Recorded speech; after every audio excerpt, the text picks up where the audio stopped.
le parcours de la saison passée dans une formule qui maintenant n'existe plus était quasi parfait.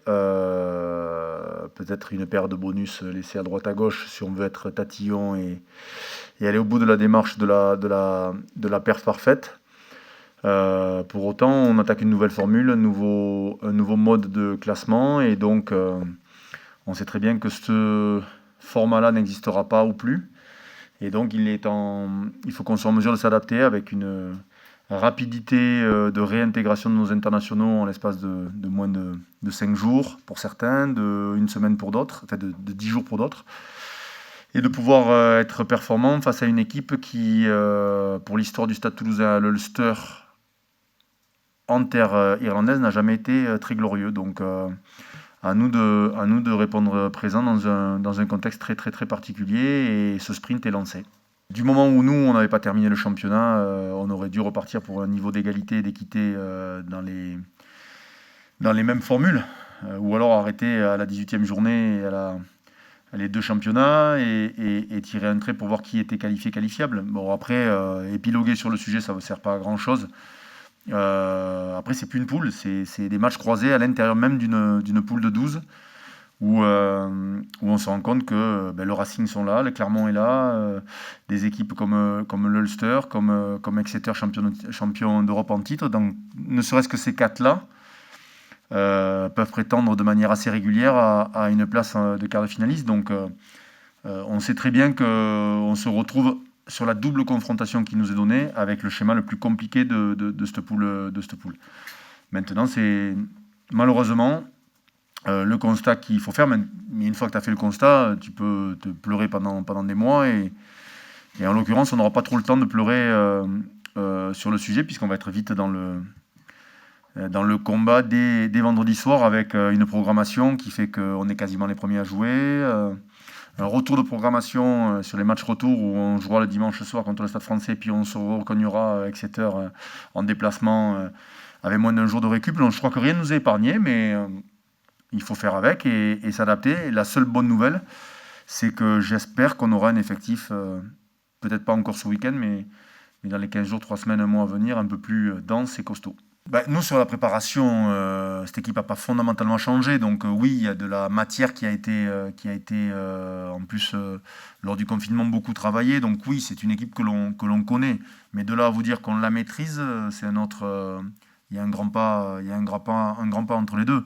Donc la difficulté qui est la nôtre, c'est de vite switcher de performances contre des équipes qui sont un peu dans le dur en championnat, comme Pau, Agen et en l'occurrence Bayonne le week-end dernier, et de basculer de suite sur une compétition de très haut niveau qui se rapproche des standards internationaux. Donc la bonne nouvelle, c'est qu'on a des joueurs qui ont touché les standards internationaux, et plutôt pas mal.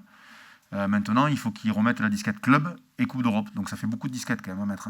Eux, ils ont joué dimanche, avec, vous l'imaginez, la clôture d'une période internationale. Donc ils ne sont arrivés que lundi soir, mardi, sur site, donc plus en récup. Aujourd'hui, on aménage un peu leur entraînement, mais difficile aussi de compter sur des garçons qui ont un jour pour se préparer et jouer un match de Coupe d'Europe. Autant quand tu baignes là-dedans et que c'est dans une compétition que tu connais, dans un groupe que tu connais, que tu maîtrises. Mais là, pour certains, ils sont partis depuis 3 semaines, un mois, d'autres reviennent. Peato a été impliqué quasiment dans les 6 semaines de préparation de l'équipe de France. Bon, il faut faire avec. Vous êtes trop souvent observateur pour savoir que notre championnat, nos compétitions se marchent dessus, se chevauchent. Il va y avoir une convention à négocier avec la Fédé sur la mise à disposition. Enfin, on est toujours dans cette éternelle négo, composition, essayer de récupérer les mecs, alors qu'on devrait juste pouvoir jouer une compétition comme ça avec nos effectifs à plein, dans de bonnes conditions, parce que ça reste une compétition majeure, et que malheureusement, c'est pas le cas. Le curseur, oui, il faudra l'augmenter, mais la compétition européenne demande dans tous les cas un changement de braquet, de disquette, vous appelez ça comme vous voulez, mais ceux qui pensent qu'avec les mêmes ingrédients que les 3 semaines dernières, on sera susceptible d'aller gagner à l'Ulster, se trompent forcément. J'ai l'impression que tout le monde, en tout cas à l'intérieur même du groupe, on est averti et on sait où on va. Nos internationaux ont eu le plaisir de battre nos amis irlandais avec un match plus que sérieux. Nous, on sort d'un match victorieux contre l'Ulster en quart de finale, mais juste pour vous rappeler, depuis, ils n'ont plus perdu la moindre rencontre, en mettant à peu près plus de 5 essais de moyenne par match. Donc j'ai l'impression qu'on leur a fait du bien. En tout cas, on leur a remis l'église au milieu du village là-bas, et donc on revient avec un match très compliqué à manœuvrer au regard du calendrier, mais ça c'est le cas pour toutes les équipes françaises et toutes les équipes européennes qui se retrouvent, ceux qui ont beaucoup d'internationaux se retrouvent avec beaucoup d'urgence, et d'autant plus quand en plus on joue malheureusement le vendredi avec moins de 2 jours quasiment de préparation. Si tu veux réellement contrôler ton destin en Coupe d'Europe, il faut faire 4 sur 4. Or, 4 sur 4, je veux bien qu'on sorte de 2 demi-finales, mais en face, on a le champion d'Europe et une équipe irlandaise qui, sur la scène européenne, est plus que performante. Donc, nous, on ne présage rien, on ne fait pas de bilan comptable avant de commencer la compète. Par contre, on sait qu'il y a une toise et que si on n'atteint pas cette toise, on n'existera pas avec cette formule de sprint.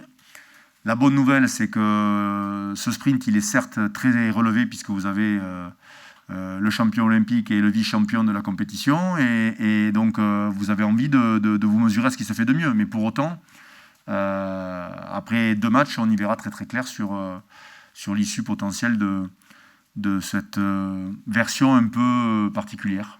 On a envie de dire, au même titre que le top 14 quand même subit le Covid de plein fer, je pense que les 2 compétitions européennes, celle de l'an dernier et celle qui arrive, en seront malgré tout impactées.